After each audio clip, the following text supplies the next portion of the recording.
Assalamualaikum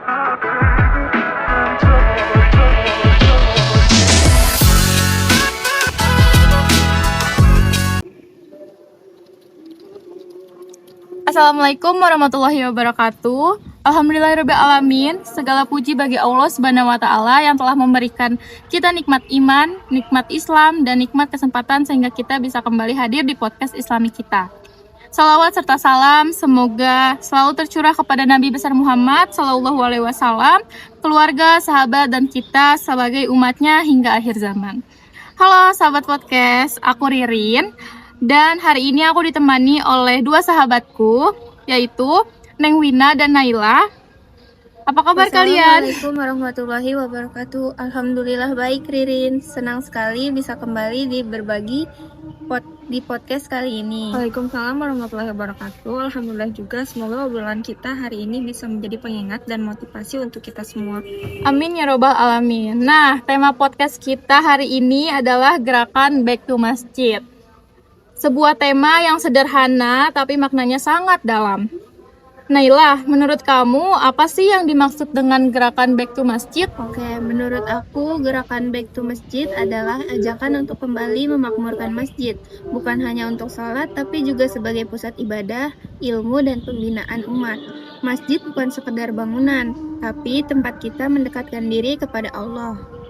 Betul banget, dalam Islam, masjid punya kedudukan yang sangat mulia. Allah Subhanahu wa taala berfirman dalam Al-Qur'an surat At-Taubah ayat 18. إنما يعمر مساجد الله من آمن بالله واليوم الآخر وأقام الصلاة وآتى الزكاة ولم يخش إلا الله فعسى أولئك أن يكونوا من المهتدين. Yang artinya, sesungguhnya yang memakmurkan masjid-masjid Allah hanyalah orang-orang yang beriman kepada Allah dan hari akhir, serta tetap mendirikan sholat, menunaikan zakat, dan tidak takut selain kepada Allah. Ayat ini menunjukkan bahwa kemakmuran masjid adalah ciri orang beriman. Masya Allah, dalil yang sangat kuat ya. Kalau kita lihat kondisi sekarang, banyak masjid yang megah secara bangunan, tapi sepi dari jamaah, terutama anak muda. Menurut Neng Wina, apa sih penyebabnya? Selanjutnya, salah satunya karena perubahan gaya hidup. Banyak anak muda lebih sibuk dengan gadget atau media sosial atau aktivitas duniawi lainnya. Ada juga yang anggapan bahwa masjid hanya untuk orang tua atau orang yang sudah alim, yang kita sebut alim. Padahal anggapan itu keliru. Justru masjid adalah tempat untuk semua orang yang ingin memperbaiki diri. Rasulullah Shallallahu Alaihi Wasallam sendiri sangat memuliakan masjid dan jamaahnya.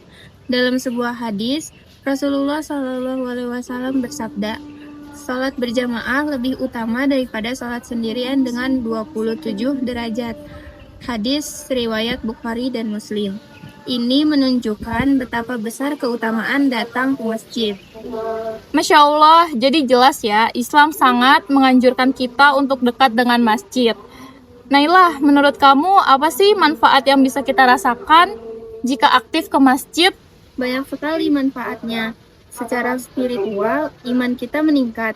Hati jadi lebih tenang. Secara sosial, kita punya lingkungan pertemanan yang positif. Bahkan masjid bisa jadi tempat kita belajar ilmu agama dan kehidupan. Aku juga ingin menambahkan satu hadis yang sangat terkenal. Rasulullah Shallallahu Alaihi Wasallam bersabda, ada 7 golongan yang akan mendapat naungan Allah pada hari kiamat. Salah satunya adalah seorang pemuda yang hatinya terpaut pada masjid. Hadis riwayat Bukhari dan Muslim. Ini sangat luar biasa. Bayangkan, muda yang cinta masjid mendapatkan keistimewaan langsung dari Allah. Masya Allah, hadis ini sangat relevan dengan kondisi kita saat ini ya. Berarti gerakan Back to Masjid bukan sekedar tren aja, tapi kebutuhan umat juga. Neng Wina, menurut kamu langkah sederhana apa sih yang kita bisa lakukan untuk memulai gerakan ini? Mungkin langkah paling sederhana adalah membiasakan sholat berjamaah di masjid, terutama sholat subuh, maghrib, isya. Selain itu, ikut kajian walaupun hanya seminggu sekali. Yang penting konsisten. Setuju. Kita juga bisa mengajak teman, saudara, dan keluarga, tidak perlu menunggu jadi orang yang sempurna. Masjid justru tempat kita belajar untuk memperbaiki diri. Benar sekali, bahkan Rasulullah SAW bersabda, barang siapa pergi ke masjid pada pagi atau sore hari, maka Allah akan menyiapkan baginya tempat di surga setiap kali ia pergi dan pulang. Hadis riwayat Bukhari dan Muslim.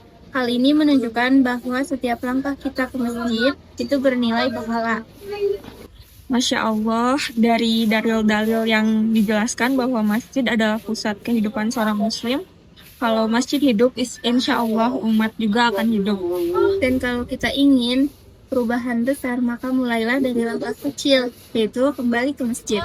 Masya Allah, terima kasih ya Nailah dan Neng Wina atas sharing yang luar biasa ini.